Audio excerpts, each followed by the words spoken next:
Welcome everybody to another movie review where we talk about my beard. That's just go ahead. Your beard is very impressive. I'm not gonna lie, it is incredibly impressive, and actually proper for this movie review where we talk about American Assassin. Because there's some beards in there. There is some beards, so actually you have actually grown it at the proper time, sir. See? Yes, you have. The stars have aligned together. Do I plan this out in advance?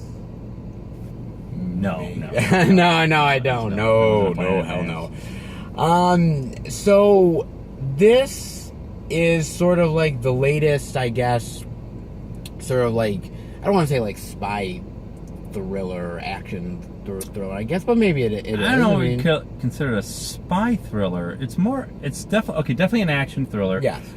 It's fairly dramatic Yeah. in certain areas. It's almost, I got a little bit of a Bourne Identity from it. Okay. But yeah, I'd say spy because he's not really, well, okay. Well, then what is a spy? It's usually someone undercover, which they are, but they're not official spies. No, they're not official spies. So, no. And you know what the interesting thing about it is that, you know what this kind of reminds me of? It kind of reminds me almost like of, what is that? I guess, sort of like Sum of All Fears or Clear and Present Danger type of movie, except a little bit more grittier than maybe those movies are. Yeah, those are seem to be very clean. It's very clean cut where the action and where it's Yeah, absolutely. So, where do you want to start with American Assassin? Well, the list of people, which the only person I recognized was Michael Keaton. That's it? I'm sorry. Wow, jeez. And they probably done a lot of stuff. It's the only, of course, I couldn't recognize anybody other than Michael Keaton. Okay, but I mean, let's start with Michael Keaton then. Okay, plays the headmaster of a warrior school. I don't know about he's a warrior. This is not Ninja Warrior Assassin here. Okay? Might as well. He's training people to be killers. Yes. Pretty much killers who. Well, he's part of the CIA. Okay. Yeah, he's part of the CIA and part of this elite group where basically they go in and sort of, I guess, clean up messes. Clean up, but from other intelligence, they realize what's a major threat. Yes. And then they send their team in, be a cleaner, or to assassinate the bad people. Yeah. Gather if there's any need for more information, they get the information, and they bring it to the intelligence agency. Okay. I mean, my thing is that he is great in this role. In fact, honestly, Michael Keaton's been killing it as of late. Yeah, I mean, I haven't seen Birdman yet, which I do. Oh, you haven't seen Birdman? I haven't seen it yet. Hopefully, so good. So good, man. It's really good. I mean, of course, we talked about him in Spider-Man: Homecoming. I haven't quite seen The Founder yet, but I hear he's really good in that. Yeah, I heard it's a very. Yes, I've heard stuff. He's really, honestly, he's just. Honestly, it's kind of one of those things where you forget about an actor for a while until they make a huge comeback, and you're like, oh, man. Well, I don't forget about them, but then you definitely see how good they are. Yes, you remember it. He's fantastic in this movie. Also, he is just badass as well. Fairly, yeah. Yeah, fairly, he's still tough as nails. Tough as nails, still almost got it. hard-boiled type character. Yeah, hard-boiled, still got it. Now, the main actor here is Dylan O'Brien. Now, many people will know Dylan O'Brien from the couple of Maze Runner movies. I think he shines in this role. He plays this sort of guy who has, I mean, it's in the trailers, we're not really spoiling it, that he loses his fiancée to a group of terrorists. A terrorist attack. And pretty much kills up almost the entire resort. Yeah, I mean, it's a total massacre. Yeah, I mean, it's bad. And he is sort of changed from that experience. From that moment on, he has made a goal. His goal is to find any terrorists from cell to cell. Yes. And eliminate with extreme prejudice. Yes. There is no. Much. And and then when the CIA gets a hold of them, they say, "Well, listen, guess what? We like your style, Yeah, and we're going to train you." And then that's where Michael Keaton's character comes in. He trains them for how long? Who knows how long of a time? And there's a threat, and the head of I forgot the lady's. I don't know the lady's name. Sanaa Lathan. Well, that's the actress. Yeah. Goes to her. She says, "Listen, there's a threat over here. You guys gotta go over there and bring the new guy." And he says, "No." He's like, he's not ready. He's like, "Well, I'm telling you, as a direct order, you're bringing him with you." Yeah. And well, I mean, like I said, he's really good in the role. He is absolutely solid. He does a fantastic job. Pretty much every. I mean, he's fit and trim. He's ready for this role. I also thought that Taylor Kitsch did a really good job as well. He played Ghost, and he was really intimidating, and he was intense, and I thought he absolutely nailed the role. And I think all the actors, as you say, do a fantastic job. All of them do. Yeah, really good. And everyone would say, okay, the acting is good, but what about the action? Boy, I tell you, I don't know who's doing the action scenes now, or who's the stunt choreographer. No, the stunt choreography is lately. I've been fairly impressed with the action. Yeah. Yeah, absolutely. Ever since The Bourne Identity, which I didn't think I would ever enjoy. Because it was Matt Damon, you thought? Not just Matt Damon, but I'm like, oh boy, what's going on today with this? And then the action scenes were, I mean, it's fairly plausible that someone at least got a bruise by doing this. Yes, absolutely. At least got a bruise. Yeah, it's fairly in your face. Well, I wouldn't say it's not. Well, it's not bloody. Well, it's bloody enough. It was bloody, yes. But it's. People definitely got bruised by doing some action scenes. Absolutely. I thought the action scenes were amazing. And, the thing about it is a lot of times with these action movies nowadays is there's a lot of, shaky cam. And there's no shaky cam. Not really. You really do get to see it. You see a good chunk of what's going on. Yeah, you do, actually. I thought it was actually really, really well done. And mind you, this is an R-rated movie. And you get to see boobies. Well, I was talking about the blood, but if you want to go with boobs, it's a nice little scene with the boobies. It's basically rated R because of boobs. Blood is not really a problem here. It's basically boobs. When you see nipples, they kind of just go. Don't do that. You're getting excited. I'm sorry, but I mean, yes, I thought, and it's what I liked about the violence to it is that it's actually sometimes it came out of nowhere. You didn't really expect it. Well, yeah, when the other group is, I mean, they're not going to knock. Well, obviously, they're not going to knock on the door, wondering, "Hey, we're here." They come from the window. Oh, hello! They're fairly quiet, and they're professionals too. They're not. Oh yeah, absolutely. Yeah, so I thought that was absolutely fantastic as well. And what I didn't know is I looked some of this up, is that who actually got offered this role first before Dylan O'Brien was Chris Hemsworth. And you know what? I'm kind of glad Dylan O'Brien did it over Chris Hemsworth. I actually am. Not saying Chris Hemsworth's bad. I love Chris Hemsworth, but yeah, but I don't think he would be able to pull it off.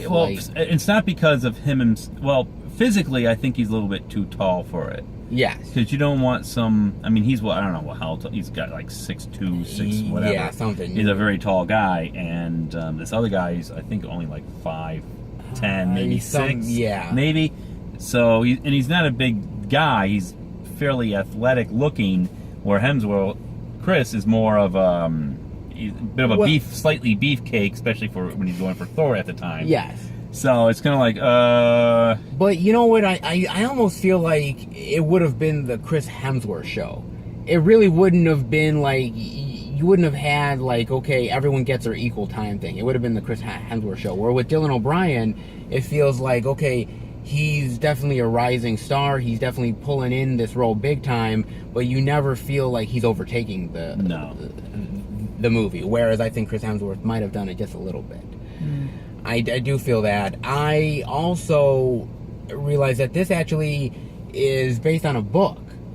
Yeah, well, yeah, from the titles at the end, it's like novel from whatever. I believe there's like almost 15 to 20 novels. Ooh, based on this, based on the Mitch character that Dylan O'Brien plays, and I believe this is the first sort of like adventure that this character went on. So if this movie is successful, we'll probably see another. We could see more. We could see, yeah. Which I actually would kind of be down for, because you know what, I had fun watching the movie. I mean, did you want to get into a little minor spoilers here a little bit? I mean, I'll say these 2 minor spoilers. Okay. Well, maybe 3. Okay. I won't. Let's not say it, but there's a scene toward a little bit of the middle of the film where he's trying to get to one of the guys, and he's in a parking lot with the dogs.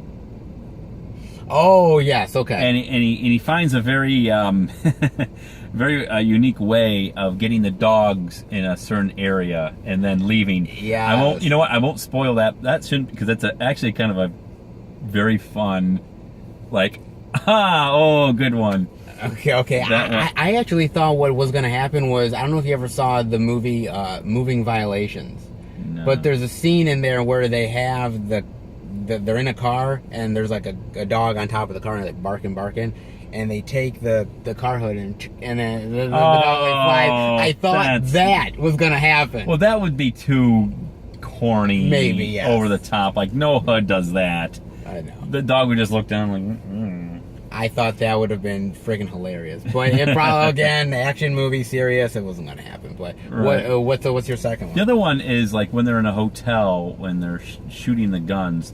Where's the security in the hotel? I mean, that's gunfire. I didn't think about that. Yeah, you think right. Like, wouldn't there be some form of like hoopla around the hotel, or is this a John Wick hotel? Oh yeah, where they're just waiting, like, we're waiting for our gold coin. Oh yeah, I mean, I'm just waiting for like John Wick to pass by the halls and just be like, you know what, this is not my fight, so I'm just gonna pass on. The other thing that had bothered me toward the end. Okay. Where it was not the very end, but when the bomb goes off. Oh, the nuclear bomb. So yes, it does go off. Yes. Is that I really wish it didn't go off, for the reasons of, like, he's on the phone, he's on the horn, he's like, okay, I'm going to guide you. You have we got 2 minutes before this thing goes off. You think you might have enough time, and after, maybe they can have like there's 2 endings. One where he does defuse it. Okay. Then there's the other one where he doesn't, and then he has to throw it overboard. At least have that chance. I wish they kind of at least try to defuse it. Well, or else it's one of those, like, those triggers that once it's set, it's going off no matter what. Yeah. And also, you kind of do need, I think, that big finale part of the movie where it's pretty big of a finale. It is pretty big of a finale on that one. No, I do agree with you on that. A couple spoilers for me. I do love the torture scene that Michael Keaton has. I love that fucking torture scene. That's great, because I just love he's getting his fingernails ripped out. He's getting slightly electrocuted. More slightly, he just throws it. A car starter cable, and just throws it in there and just leaves him there while he's getting shocked. He's going on, and his one of his arms in a vice. Yeah. And his other arm's up top, or tied up by chains somewhere else. Sure, like that. And he's getting cut. Then he stops the bleeding with a blowtorch. And oh my God, that stuff. But the best part of it, like, the torture stuff is all great, but it's great, okay. Well, great. Well, I'm sorry, I shouldn't say that. Great, as in, I think they're doing a great job with it, and I like seeing the back and forth between the characters, and Michael Keaton is selling it well. But the end of that torture scene is really what makes it, which is basically like, you know, he's telling him the rules. Oh, don't do this, don't do that. You're supposed to. Wait, you just messed up. You're supposed to get inside my head. Yeah. And he's like, I don't care. I'm gonna. Yeah. And then when he's been tortured enough, and he's all worn out, and he starts saying something, and he's whispering it. Yeah. He's like, what's that? What's that? And then I thought he was gonna bite his neck. That's what I thought. Just rip apart, but he bites his ear. Yeah. And then he starts chewing it and spits at him. He's like, come on. Yeah, I really like. I thought he was gonna do that whole like Bam thing. Let's get nuts. Do it. Let's get nuts. You want to get nuts? Let's get nuts. I was hoping for it. I was like, oh, Michael, please give me it. I'm like, no. That'd be too corny. I have a feeling he probably went to the director and said, can I have one more take? Just one more take where I just say it. And the director's like, well, we're probably not going to use it, Michael. He's like, I know, but I got to do it. That's probably one of the assistant directors going, just say it, Mike. Just for me. It's for my kid. Yeah. It's for my kid. He's 5 years old. He wants to hear this torture scene. If you say, I don't know. I mean, as you said before the review, they just should have said Beetlejuice, and guess what? The whole thing would turn into a ringling circus, and he would pop out, and there's the detonator. Take the detonator away, or throw it into the world where all what do you call the sandworms? Oh, the sandworms. Yeah, and let it go there, and Beetlejuice works for the CIA. Beetlejuice for that would be sequel idea. Yeah, there you go. You hearing that, Tim Burton? But you know, I will say this much as far as like a downside to it. I will say the downside of the movie is a little bit it is a little bit predictable. I can see. To a certain degree. Like for instance, I won't really spoil it too much, but there is a traitor in the movie. I did see the traitor coming. You do kind of understand that the finale is going to happen. People are going to survive. I mean, you know certain people are going to. It does get a little bit predictable. Not for me. Not for you? Not until, well, let's not spoil that. No, because we that's won't spoil that. when the traitor is revealed, you go, wait a minute. So but he jumps right on it. Yes. So, no, I didn't think it was all too big. No, I mean, it wasn't. It just was a little bit for me, but I mean, it is something where you go in knowing, okay, this, you know, certain people are going to survive, and this is what the typical stuff in these type of movies happen. It doesn't diverge too much from that, but when it does, it's a welcome thing that it does. Any other thoughts before we give our grade? That's pretty much my thoughts. So what is your grade rating on American Assassin, sir? It was going to be a C+. Oh, wow, okay. But I'm going to give it a B-. Okay, you're going to give it a B-. Okay. I came in with this wondering, like, okay, maybe, okay. But now, I'm giving it a solid B+. Okay. I am going to actually give it probably a solid B. I'm going to give it a solid B. Like I said, it's a little bit predictable. I felt like, you know, it's not necessarily a movie you have to see in the theater. I think you'd enjoy it at home just as well. But I mean, it's definitely a wonderful film. The acting is amazing, and you know what? I enjoyed the characters, and I would love for them to do another one to come back and see it. So, for me, yeah, it's definitely is worth it. So, I mean, I'm gonna try to go home and try to get into the CIA now. I think I'm buff enough. I mean, I think you got it, son. All you need is a little bit of gun training, and boom, training. What I also need the facial hair, because the facial is. You don't need that. You can just patch it on there. You just cut and just glue it there. You can sort of shave yours off, and I can sort of patch. Oh, let's not get crazy. Okay, I guess not. All right, guys. All right, everybody. I hope you enjoyed the review. If you did, definitely give it a thumbs up, and we will be back next time for another movie review. Another review. Down the line with maybe more facial hair. Maybe even more. Ooh. And then more. Stay tuned. All right, see you later, guys.